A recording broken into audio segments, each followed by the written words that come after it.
नमस्कार, आदाब, सलाम प्रणाम। मैं मोहम्मद इरफान, आप देख रहे हैं तिरछी आंख न्यूज लाइव। अभी हम शिक्षा पदाधिकारी एक बैठक कर रही है सभी सीएच खगड़िया के, और क्या बैठक में बातचीत हुई, चलिए हम बात करते हैं। और कितना सेंटर है इस पर भी हम बात करेंगे।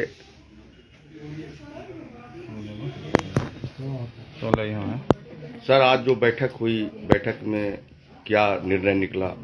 निर्णय नहीं, ये हमारे सभी केंद्राधीक्षकों की बैठक थी। सबसे पहले तो मैंने सबको धन्यवाद दिया कि इन्होंने बहुत अच्छे से बहुत मेहनत किया, इन लोगों ने बहुत ईमानदारी पूर्वक इंटर की परीक्षा अच्छे से करा ली। मैंने सबको शुभकामना दिया।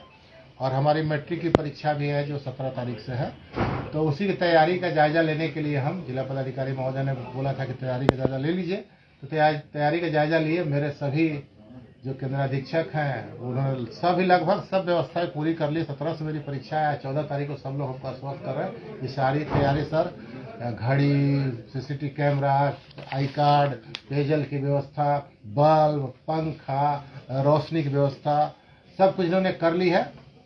और वही हमारा कहना है कि फर्स्ट सिटिंग में वही 9 बजे, सेकेंड सिटिंग में 1:30 बजे, वही हमारा लास्ट कटअप है। उसको हम लोग मतलब पत्थर की लकीर की तरह मानेंगे। उसके बाद से किसी को हम लोग प्रवेश नहीं देंगे और परीक्षा अच्छे से कराएंगे। और हमारा फ्रेस्किंग वही 3 लेवल पे होगा। फर्स्ट गेट पे ही देखेंगे, उसके बाद पीछे देखेंगे। और क्लासरूम में हमारे शिक्षक भी उनका फ्रेस्किंग करेंगे। कोई चिटपुड़िया चाहे कोई अनावश्यक सामग्री नहीं ले जाए। कोई इलेक्ट्रॉनिक सामग्री लेके आपको नहीं जाना है। आपको लेके जाना है तो आप अपना केवल पेन और एडमिट कार्ड और पहचान पत्र और जूता मोजा नहीं पहन के जाना है। सब लोग मेरे ट्रेंड है। वही जब सामान्य सी बातें हैं, हम लोग हमेशा कराते हैं परीक्षा। खगड़िया में अपनी बार भी अच्छा कराएंगे। खगड़िया अनुमंडल में कितना सेंटर है? गोगरी अनुमंडल में कितना सेंटर? 16 खगड़िया में है और 21 गोगरी में है। होता ही है ना, लड़कियों का सेंटर वहीं रह जाता है जी, तो इसलिए उसका हो गया है। तो अच्छा है, हमारे सबसे बात हो रही है, वो कोई दिक्कत नहीं है। चलिए, तो आप लोगों को कोई दिक्कत नहीं है, एकदम अच्छे से परीक्षा कराइए। कोई भी दिक्कत हो, कोई समस्या हो, कोई व्यवधान हो, कुछ भी आपको दिमाग में आए तो हमको किसी समय भी आप फोन कर सकते हैं। मेरा सरकारी नंबर हमेशा आप ही के लिए खुला है। और कहीं से किसी प्रकार की कदाचार के बारे में कोई सूचना नहीं आई, इसके लिए आप लोगों को बहुत बहुत धन्यवाद है। इसमें नए कितने हैं? नए वाले ठीक है, बहुत अच्छा। तो पहले वाले तो ब्रीफिंग में सुने ही हैं, एक बार फिर से बोल दे रहा हूं तो थोड़ा अच्छा हो जाएगा। सुबह 7 बजे जितने भी कर्मी हैं वो पहुंच जाएंगे। कर्मी मतलब हमारे केंद्राधीक्षक, वीक्षक, पुलिसकर्मी, मजिस्ट्रेट, सेंटर से रिलेटेड जो हैं वो पहुंच जाएंगे। ठीक है। और आप सबसे पहले यह तय कर लीजिए जो क्वेश्चन के लिए केंद्राधीक्षक जाएंगे या आपके द्वारा डिप्यूटेड कोई अन्य व्यक्ति जाएंगे, प्राधिकृत कोई अन्य व्यक्ति जाएंगे, वो गश्ती दल के साथ उनको रेडी करके रखिएगा। जैसे गश्ती दल आएंगे, चूँकि 8 बजे क्वेश्चन के लिए आप लोगों को निकलना है, तो उसके साथ कर देंगे। जो भी निकटतम बैंक प्राधिकृत किया गया है वहाँ जाके 100 समय क्वेश्चन हम लोग ले लेंगे। खास करके गोगरी में जाम ज़्यादा लगता है, तो हम लोग 5-10 मिनट पहले निकल जाएंगे ताकि 8 बजे से 7:45 बजे ही वहाँ पहुँच जाए, ताकि 100 समय हम लोग सभी। एक बात सॉरी हम बोल रहे हैं, आप तो केंद्राधीक्षक हैं, आप जनरली नहीं चाहते हैं किसी आदमी को प्राधिकृत करते हैं, रिपोर्ट करते हैं। उस आदमी का काम केवल और केवल यही होता है कि वो सवेरे बैंक पहुंच जाए और बैंक से में आपके प्रतिनिधि के रूप में वो होते हैं, तो वो रिसीव करते हैं। पहुंचाने का काम पेट्रोलिंग वाले का है, ठीक है ना, लाने का। तो अगर आप लेट कीजिएगा, मजेदार बात ही बता दें, मैं समझने वाली है कि एक मजिस्ट्रेट को 3 स्कूल का जिम्मा मिला, 2 आ गए, 1 नहीं आए, तो उसका रिसीविंग नहीं होगा, तो वो मजिस्ट्रेट बैठे रहेंगे अन्य 2 के लिए भी, ठीक है ना। तो मेरा आपसे आग्रह है कि जिनको भी ये ड्यूटी दीजिए उनको कड़ी हिदायत के साथ कि आप पेट्रोलिंग मजिस्ट्रेट से लाइन अप कर लीजिए, घड़ी का टाइम मिला लीजिए और उस मौके पर वहां आप होइए। कोई ये नहीं कि पेट्रोलिंग मजिस्ट्रेट डीओ को फोन कर रहे हैं, चाहे आपको फोन कर रहे हैं, चाहे किसी और को फोन करके फलाने आदमी नहीं पहुंचे, ऐसा, क्योंकि उनका वही ड्यूटी है। उनको एकदम समझा दीजिए बढ़िया से। और यहाँ से जब जाइएगा तो वीक्षक का जो आप बैठक कीजिएगा तो वीक्षक के बैठक के लिए आप प्रोसीडिंग बना लीजिएगा। मैं हर बार से यही बोला, बना रहे हैं ना आप लोग?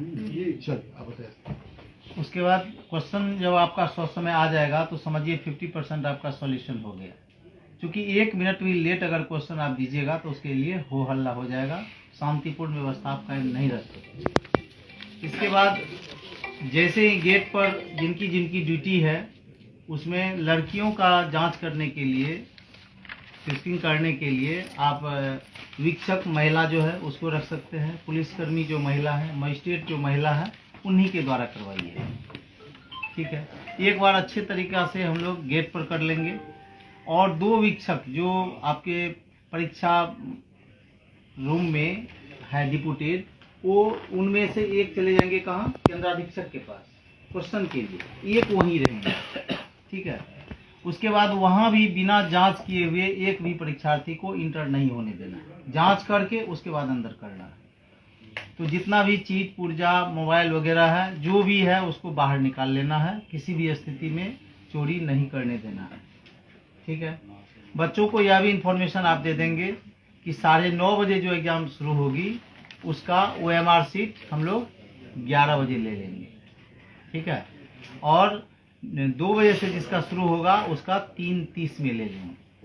कुछ विषय ऐसे हैं जिनमें 12:15 बजे तक ही एग्जाम है, तो उनका OMR सीट आप कब लेंगे? 10:45 में ले लेंगे। बहुत अच्छा, ठीक है ना।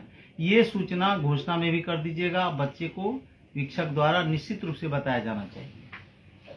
और यदि जिस कक्षा में लड़कियां हैं उसका आप फ्रिस्किंग कर रहे हैं तो वहाँ लड़का या कोई वीक्षक अगर जेंट्स हैं तो वहाँ से हट जाएंगे, खिड़की को सटा दीजिएगा।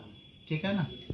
कई सेंटर पर ऐसा भी हुआ है जो लिंग के कारण, जैसे लड़कियों का सेंटर कहीं दिया गया और लड़का वाला में लिखा गया फीमेल, F लिखा गया, तो उसका लड़की वाला सेंटर पर पड़ जाएगा। ये एक्सेप्शन वाली केस है। तो उस स्थिति में वैसे छात्रों का आप अलग बैठा करके, अलग कक्षा में बैठा के एग्जाम ले दीजिएगा। क्योंकि तुरंत सुधार नहीं होने वाली है, उसका पढ़ना चाहिए लड़का वाला सेंटर में, लेकिन पड़ गया उसका लड़की वाला सेंटर में। तो ये याद रखिएगा, उसका उसी सेंटर पे एग्जाम हो, दूसरी जगह नहीं हो। यदि किसी स्टूडेंट का फोटो मिसमैच है या उपस्थिति पत्रक पर लग रहा है कोई गड़बड़ी है, तो वैसी स्थिति में उसका 1 सप्ताह पूर्व आप निराकरण कर दीजिए। जो भी है हेडमास्टर से फोटो साट करके पत्रांक, दिनांक, हस्ताक्षर, मोहर के साथ वो देंगे और प्रथम दिन ही इसका आप निराकरण कर लीजिएगा। ठीक है, बाद में वो निराकरण नहीं होगा। कुछ स्टूडेंट ऐसे हैं जो दिव्यांग हैं, तो जो दिव्यांग है उसके लिए राइटर की व्यवस्था करनी है। तो उसके लिए 1 सप्ताह पूर्व ही नियम है कि जिला शिक्षा पदाधिकारी के यहाँ आवेदन देंगे और राइटर की व्यवस्था वो कर लेंगे। अगर वो चाहे तो स्वयं भी अपना राइटर लेके आएंगे। उसके लिए प्रति घंटा 20 मिनट का एक्स्ट्रा समय दिया जाएगा। 1 घंटा में जैसे 3 घंटा है तो 60 मिनट, 15 मिनट तो क्वेश्चन पढ़ने का है ना। 3 घंटा 15 मिनट में 15 मिनट क्वेश्चन पढ़ने का है। अब 3 घंटा है तो 3 घंटा में उसको कितना मिलेगा? 60 मिनट देना होगा। ठीक है, तो इन सब चीज़ों पर हम लोग ध्यान रखेंगे। दूसरी बात है, जब प्रश्न का समय समाप्त हो जाता है लिखने का बच्चों को, तो बच्चे क्या सोचते हैं? मेरा ले लीजिए मैडम, मेरा ले लीजिए सर। तो वैसी स्थिति में जब तक टाइम पूरा नहीं हो जाता है तब तक हम लोग उनका उत्तर पुस्तिका सबमिट नहीं करेंगे। सभी बच्चों का एक साथ उत्तर पुस्तिका हम लोग सबमिट करेंगे और एक साथ उसको निकलने देंगे, ताकि आरोही क्रम में मेरा सभी उत्तर पुस्तिका जो है सज के निकले, बाद में परेशानी हम लोगों को नहीं हो। फिर सेकेंड सीटिंग में आप लोगों को कितने बजे से क्वेश्चन मिलेगा? क्वेश्चन 11:30 से 12:30। तो उसके लिए भी हम लोग लगभग 11 बजे ही निकल जाएंगे। 10 मिनट पहले बैंक पहुंचेंगे, ना कि बाद में। बाद में जाने से विलम्ब हो जाती है। जैसा जिला शिक्षा पदाधिकारी महोदय ने बताया कि 3 चले आए और 1 नहीं आए, तो उसके चलते मजिस्ट्रेट आप बार बार फ़ोन कर रहे हैं, किसी को फ़ोन नहीं लग रहा है, तो जाम में फंसे हैं, ये वो तरह तरह की बातें होती हैं। तो 1 के चलते 4 सेंटर लेट हो जाएगा। 1 मिनट भी लेट होगा तो क्या होगा, आप लोग समझ रहे हैं। इसलिए कोशिश कीजिए 10-15 मिनट पहले ही वहाँ पहुँच जाए। 11:30 से 12:30 बजे तक वो क्वेश्चन रिसीव करेंगे, फिर आपको पहुँचाएंगे। वहाँ जो जाएंगे तो जो भी मैनेजर हैं उनका सिग्नेचर होगा, गश्ती दल का, और केंद्राधीक्षक के द्वारा या केंद्राधीक्षक जिनको भी प्राधिकृत करेंगे उनका फुल सिग्नेचर होगा। कहीं कहीं देखते हैं फुल सिग्नेचर नहीं करके जैसे किसी स्टूडेंट वाला जो पिछली बार हम लोग देखे थे वही मिला लीजिए, साइन वैसा ही कराइएगा। अलाउंस दिनेश जी तो अलाउंस भी कर रहे थे, अलाउंस भी करते रहे, लेकिन बच्चा उसको नहीं पता होगा ना, भूल गया होगा, तो उसको वही साइन करेगा जो उसने किया है। प्रश्न में ध्यान देना है, जितना स्टूडेंट है, जो विषय का एग्जाम 1 घंटे में है और कितना स्टूडेंट है, वो मिलाकर के प्रश्न पत्र आपको लेना है। हो सकता है उस पैकेट में नहीं हो, दूसरा पैकेट में हो, तो कोई एक पैकेट ले लिया, एक पैकेट छोड़ के चल दिया, तो वैसा नहीं करना है। आप स्टूडेंट के अकॉर्डिंग मिला लीजिए जो प्रश्न पत्र आपका है। कभी कभी यह भी देखा गया है कि फर्स्ट सीटिंग का क्वेश्चन जो है सेकेंड सीटिंग वाले पैकेट में चला गया है, तो फर्स्ट सीटिंग वाला बैंकर कहेगा इतना ही है, लेकिन आपको स्टूडेंट के हिसाब से लेकर के ही वहां से निकलना है। अगर फर्स्ट पैकेट में नहीं मिलता है फर्स्ट पाली वाला में, तो सेकेंड पाली वाला में देखिएगा निश्चित रूप से क्वेश्चन होगा, वो क्वेश्चन छात्र के हिसाब से आपको लेकर के ही आना है। इतना अगर आप ध्यान दे दिए तो आपका शांतिपूर्ण माहौल में संपन्न हो जाएगा। जिस समय ये एग्जाम लास्ट होता है, गार्जियन सब क्या करते हैं, सट जाते हैं, उसको जो भी स्टैटिक फोर्स है बोल दीजिए 200 मीटर तक कोई नहीं आएगा, अपना उधर साथ हो जाएंगे। एक साइड बिल्कुल खाली रहना चाहिए, गार्जियन दूसरे साइड रहेंगे, तो उससे भगदड़ नहीं मचेगा, किसी तरह की कोई बात नहीं होगी। अब आप लोग ये बताइए जो आप लोगों को परेशानी क्या है। सबसे पहले आप लोगों को जो उत्तर पुस्तिका, OMR शीट, उपस्थिति पत्रक दिया गया है, सभी मिलान कर चुके हैं। उसको तिथिवार, विषयवार, पालीवार और कक्षावार उसको सजा लेना है, ताकि उस समय आपको कहीं कोई दिक्कत ना हो। कुछ सेंटर पर हम कल गए थे तो कुछ CS नहीं थे, उनको